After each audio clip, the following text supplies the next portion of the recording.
Magkano na yung kabuang na ibibigay mo dun kay Marites? 80,000 po, tapos na. Bali, 80,000 niya kasi binenta sa akin yung bahay tsaka yung kinatitirikan ng lupa. Saan nagkaroon ng problema? Sabi ng nanay, hindi kami pwedeng pumasok doon. Lumalabas, hindi makapasok to sa sarili niyang bahay. Binili mo Yun nga, sabi ko, paano hindi pwede? Eh, bahay ko yan. Binenta mo yan sa akin, binili ko yan. Kaya ang ginawa ko ho, nagpunta ako ng barangay. Pinabarangay ko po siya para mag-usap kami ng maayos, diba? Hindi ho siya sumisipot doon. Ang katotohanan, ang nananatili na may katayuan bilang may-ari, may katayuan bilang nakaposisyon, ay ito pong nagrereklamo dito sa pabitag mo kay Gwen Tulfo. Ngayon, ipinadla, hindi na po pinahintulotang makapasok yung nakabili. Sabi, grave coercion na po yan. At dahil po grave coercion yan, matinding pamimilit, may pagkakakulong po yan, hindi bababa ng 4 na taon. Lumapit po ako sa hashtag ipabitag mo tungkol dun sa aking problema na nararanasan ngayon dahil yun sa ako ay nakabili ng bahay at lupa na sa halaga na 80,000. Ang kasunduan kasi namin doon na siya mismo ang gumawa. Pagtapos ko mabayaran, gagawa siya ng deed of sale na paghahatian namin ng gastos. Gusto niya palang bawiin sa akin yung bahay. Ang gusto niya, kung magkano ko lang nabili, ganun lang din niya babayaran sa akin. Eh, ang dami ko na hong napagawa ron. Noong June, hindi na kami nakapasok. Pinadlock niya na yung gate. Hindi na kami magkaroon ng access papunta doon sa bahay namin kasi hindi niya na kami pinapasok. Yung binili kong bahay sa kanya at saka yung tinitirikang lupa nito, gusto niya bawiin sa akin. Gusto kong mangyari, makuha namin yung gamit, bayaran niya na lang sa akin para tapos yung usapan namin. Wala kaming ganito. Ma'am, ang inireklamo niyo dito ay tungkol sa bahay. Tama po? Oh, bahay. Paano niyo po binili? Kanino niyo po binili? Ikwento niyo po sa amin. Yung bahay na binibenta nga ron ni Marites. Kasi nung mga panahon na yun, wala siyang trabaho, kailangan niya ng pera. Ngayon nagkasundo kami na babayaran ko siya, nagpaunang bayad ako ng 30. Tapos gumawa siya ng kasunduan na dinala namin sa abogado, siya mismo kasi naggawa dun eh. Na pagtapos ko yung mabayaran, gagawa siya ng deed of sale na hati kami sa gastos. Ngayon, sa pagpapatitle, ako nang bahala roon. Magkano na yung kabuang na ibibigay mo dun kay Marites? 80,000 po, tapos na. Bali, 80,000 niya kasi binenta sa akin yun eh. Yung bahay, tsaka yung kinatitirikan ng lupa. So, fully paid na for 80,000 pesos. Tinirahan mo ba? Pinaayos mo? Tiniran ko siya nung 2007 niya kasi binenta sa akin. Bali, inuunti-unti ko siya kada sweldo ko sa EPSA. Inuunti-unti ko siyang pagawa. Bali, nung nagawa siya, tiniran ko na agad siya. Anong mga naipagawa mo?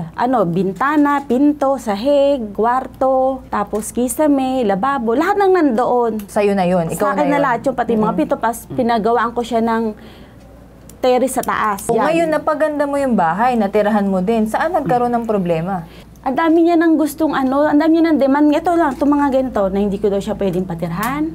Kahit sa kamag-anak ko, kahit sa mga kapatid ko. So, paano nag-iinarte itong kabilang Opo, hindi ko rin panig siya sa pwedeng bahay? paupahan. Bala ko sana siyang paupahan kasi malaki yung anak ko. Masyado nang maliit para sa akin amin naman, yan. ibinenta sa'yo. Bakit biglang Ayun nga nag-iinarte po, na yan? ayun nga yung sinasabi ko sa akin, binenta mo yan sa akin. Binili mo Ayun yan. nga, sabi ko, Property paano mo yan. hindi pwede? Eh, bahay ko yan, binenta mo yan sa akin, binili ko yan. Yung mga demand niya, ngayon lang yun eh. Kung di naman nakapaloob sa kasunduan yan, Yun ikaw nga na yung may bagong may-ari ng Ayun nga bahay. po, di ba? kaso ang inaano niya, wala daw akong title. Kanya daw yung property. Ang problema natin dito, mukhang wala kang hawak na papeles. Opo, ang hawak ko lang ay yung kasunduan namin na siya ang gumawa Gagawa na may ng deed of pirma sale. kami. Pero matagal lang fully paid, wala pa rin yung deed of sale. Opo, inaano ko yan, pinapollow up ko yan sa kanya. Okay. Kaso, Pero bakit na ipadlock yung bahay, gate? yung gate po na entrance papunta doon sa bahay namin. Kasi tiba po ang bahay namin nasa loob. So yan yung gate papasok sa bahay. Opo. Bali, yung time na pinadlock niya na yan, nandun kami, nag-usap kami niyan, na yun nga, na hindi ko daw pwedeng ganyan, hindi ko pwedeng gano'n. Yung Habang mga- nag-uusap kayo, pinadlock na niya. Opo, umuwi siya. Tapos ayun, ganyan na. Then Nung pumunta pinadlock kami, na. hindi na namin mapasok. Sabi ng nanay, hindi kami pwedeng pumasok doon. Kaya ang ginawa ko ho, nagpunta ako ng barangay.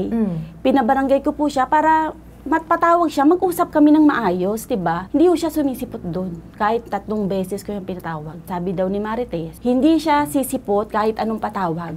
Ipakorte ko daw siya, doon daw siya harap. Pagagastusin niya pa ako. Eh, kung tutuusin, wala naman dapat akong problema na ganito. Eh, kasi meron kaming kasunduan. Susundin niya lang naman yun. Tinanong niya ako kung magkano daw. Ang sabi ko, bayaran niya 300. Kasi ang dami ko nang napagawa. 80,000, tapos yung mga napagawa ko. Tapos, sabi niya sa akin, piniperahan ko daw siya. Sabi ko, hindi kita piniperahan, Ate Tess. So nagkaroon ng diskusyon, nagkaroon ng pag-aalok, pero sinabi pinagpeperahan mo daw siya Opo. dahil daw binigyan mo lang ng value ang pinaghirapan mo at ginawa mo over the years. When it comes to usaping real estate, ang isang bahay na for example binili mo 2007 pa for the amount of 80,000, 100% sure ako na hindi lang 80,000 yan ngayon. Dahil may considering factors tayo na percentage of inflation, merong iba't ibang bagay, real estate ng pagtaas ng sinasabing value sa lugar. So maraming factors yan na hindi ako naniniwala na 80,000 na lang yung sinasabing lupa. Binibigyan mo lang ng tamang halaga ang iyong pinaghirapan. Kausapin natin sa kabilang linya itong sekretary ng Barangay Santa Isabel, Kawit, Cavite. Magandang umaga po sa inyo, Ma'am Josephine. May alam ba po kayo dyan sa nangyayari na to? Bale, sir, ganito po yan yung nangyari. Yung property po kasi ay under po ng barangay namin, ng Santa Isabel. Ngayon po, pumunta po si Ms. Rilliama doon sa bahay niya, po daw kahanin yung gamit niya, pero hindi po siya nakapasok doon sa bahay niya.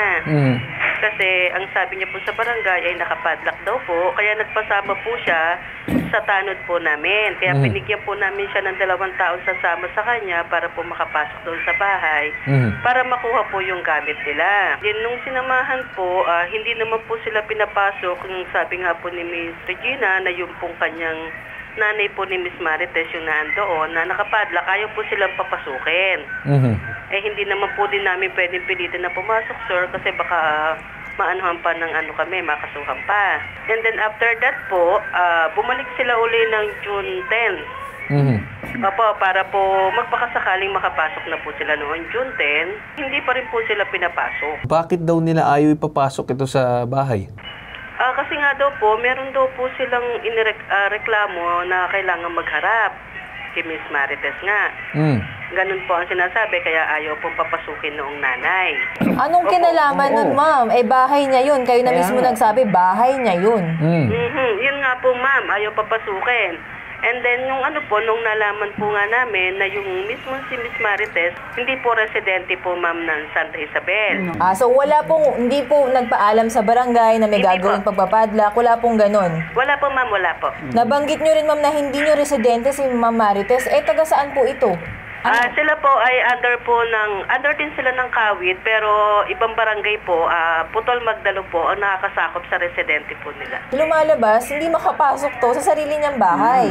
Opo, ayaw nga pong papasukin, ma'am, kinandato. Kaya nga po ang nangyari, ma'am, kaya po si Miss Rilliama po ay pumunta po doon sa barangay ng nakakasakop sa residente kung saan po nakatira si Miss Marites, yung may-ari mismo ng bahay na kanyang binilihan.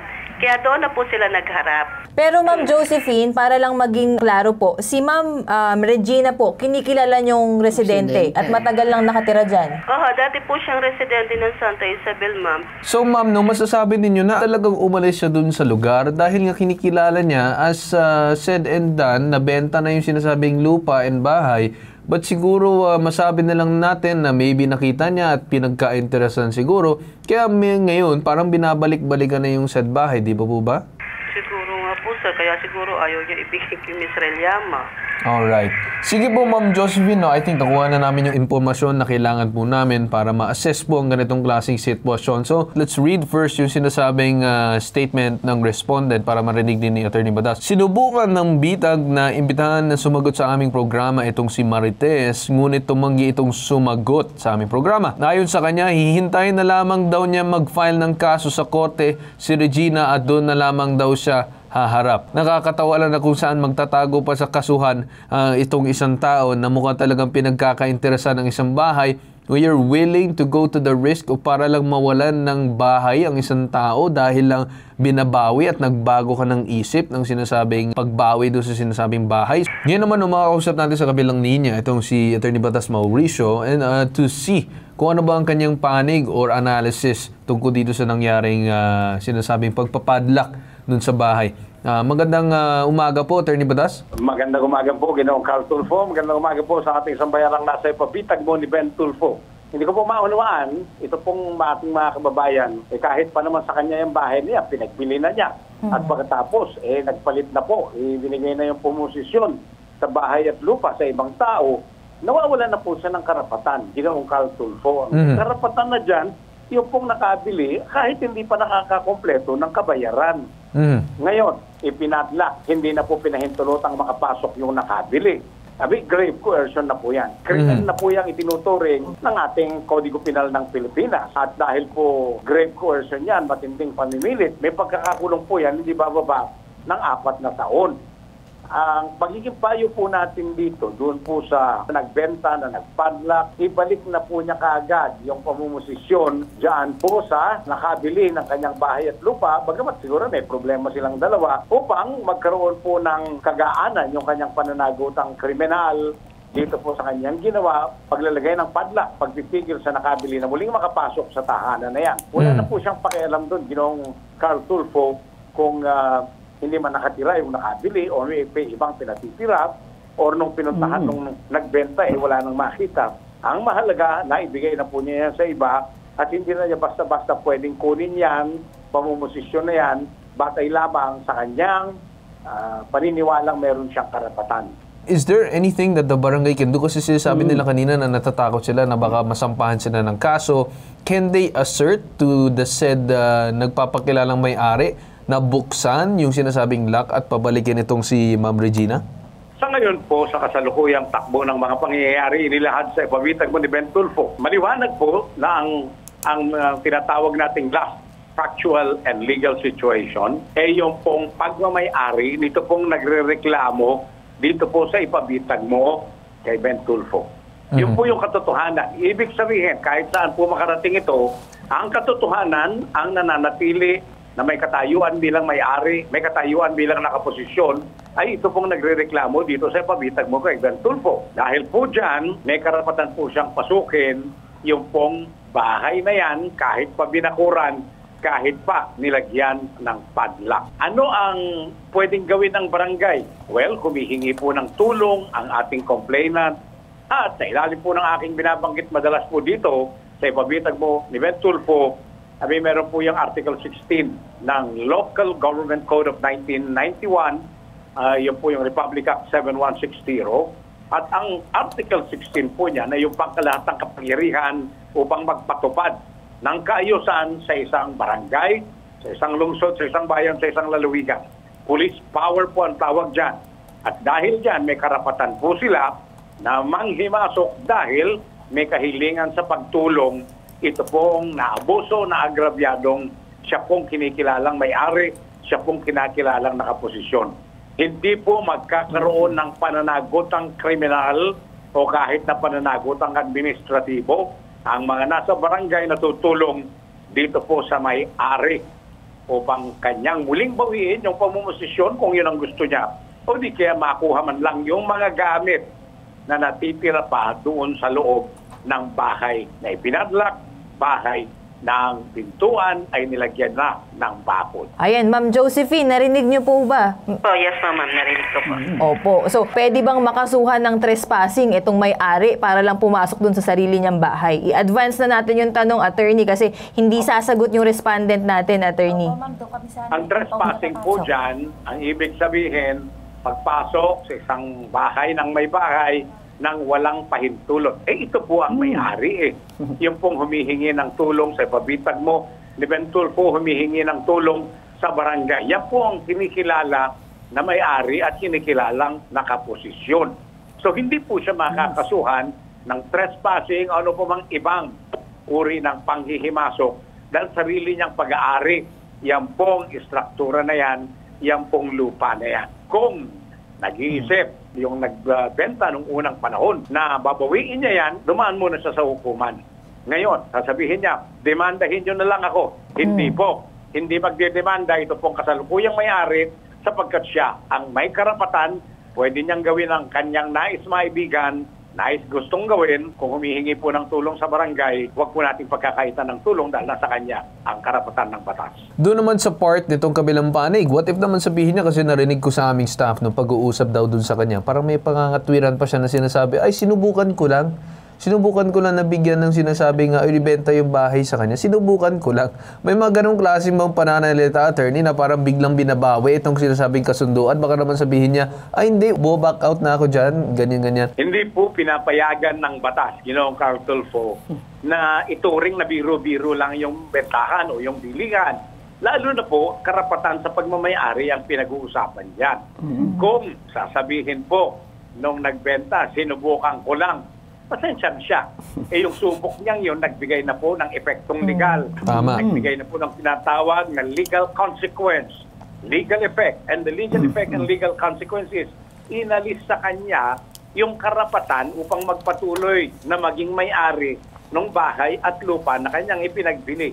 Kahit pa itinuring niyang, ay sinubukan ko lang. Hindi po pwede yun. Madedemanda po siya niya ng estafa. Bakit po estafa? Sabi, nagpapanggap siya na pwede niya ipagbili. Gusto niyang ipagbili. Pagkatapos ngayon, binabawi. Ay may panlilin lang po yan at may kahalong danyos, perwisyos doon po sa naunang bayad. Ginoong Carl Tulfo. With that, everything said, no, balikan lang namin ng mabilisan si Ma'am Josephine ng barangay. Ma'am, clear na ba sa inyo? Yes, sir, yung mga clear legalities na po. dito sa part ni Madam Regina? Yes, sir. Clear na po sa amin. Okay, so ano pong gagawin na susunod na hakbang ng inyong barangay para tuluyan maasistahan ang complainant natin? At least, sir, alam na po namin na pwede po kami mag-assist na wala pong pananagutan ng barangay kahit pasukin po namin yung bahay. Ma'am Josephine, no, asahan namin yung magiging agaran aksyon ninyo and also as well yung update tungkol po dito sa reklamo ni Ma'am Regina. Maraming salamat po sa inyo. Maraming salamat din po, sir. Ngayon naman, Attorney Batas, no, maraming salamat din sa pagbibigay ng inyong pahayag ngayon sa aming programa. Malaking tulong po, especially on the part ni Ma'am Regina. Maraming salamat po at yan po ang gusto ni Ginoong Ben Tulfo. Magkaroon ng kaunawaan ng ating mga kababayan sa kanilang mga karapatan. Upang sa ganon, matigil ang abuso. Kasi ayaw po ni Ben Tulfo ang abuso. Pangalan nga niya, Ben Tulfo kontra abuso. Magandang umaga po sa ating lahat. Asahan namin na tutulungan kayo ng Barangay Ososwell. Gusto namin din ng update na galing mismo sa inyo tungkol po dito sa pagkuha ng gamit or pagpasok dun sa mismong bahay. Alright po, ma'am? Sir, paano po yung kung halimbawa pwede bang paupahan ko yung bahay namin? Paano ko mababawi yung, kunyari, yung kasunduan namin na tapusin niya? Kasi sa sinabi ni attorney, ikaw ang Malinaw may-ari. na malinaw. Dapat confident ka rin na ikaw ang may-ari, 'di ba? I-impose mo yung karapatan mo dun sa bahay na binili mo. Okay? Nasa iyo ang huling halakhak. Sa bahay mo 'yun eh. Okay, gawin mo kung anong gusto mo. Pero for the specific case ngayon, ang talagang dinediscuss natin ay yung pagpapadlock at hindi mo mapasok yung sarili mong bahay. Opo. 2 beses natin nakausap si Attorney Batas. 2 beses niyang inulit na nasa yung karapatan na yun. Okay? So, yun muna ang resolbahin natin. Alright Okay po, ma'am. One step at a time. Yun muna unahin natin na mapasok yung sinasabing lugar. Maraming salamat po, ma'am, sa paglapit dito sa aming programa. Maraming salamat din po. At dyan tayo nagtatapos sa sumbong na to. Ito ang nag-iisang pabansang sumbong at tulong ang serbisyong may tatak, tatak bitag, ilalaban kadigiwan. Ito ang hashtag, ibubitag mo.